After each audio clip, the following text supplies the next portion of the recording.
புதுச்சேரியில் விஷவாயு தாக்கி 3 பேர் உயிரிழந்த விவகாரத்தில் சம்பந்தப்பட்டவர்கள் மீது கடுமையாக நடவடிக்கை எடுக்கப்படும் என்று அமைச்சர் லட்சுமி நாராயணன் தெரிவித்துள்ளார். புதுச்சேரியில் ரெட்டியார்பாளையம் பொதுநகரில் விஷவாயு தாக்கி ஒரே குடும்பத்தைச் சேர்ந்த 2 பெண்கள் உட்பட 3 நபர்கள் உயிரிழந்துள்ளனர்.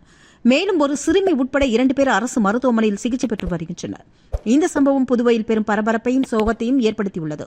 இதனையடுத்து சம்பவம் நடந்த இடத்திற்கு மாவட்ட ஆட்சியர் குலோத்துங்கன், தொகுதியின் சட்டமன்ற உறுப்பினர் சிவசங்கரன் மற்றும் பொதுப்பணித்துறை அமைச்சர் லட்சுமி நாராயணன் உள்ளிட்டோர் நேரில் சென்று பார்வையிட்டு பாதிக்கப்பட்ட மக்களுக்கு ஆறுதல் தெரிவித்தனர். மேலும் அப்பகுதி முழுவதுமாக கிருமி நாசினிகள் தெளிக்கப்பட்டு பாதுகாப்பு நடவடிக்கைகள் மேற்கொள்ளப்பட்டுள்ளது.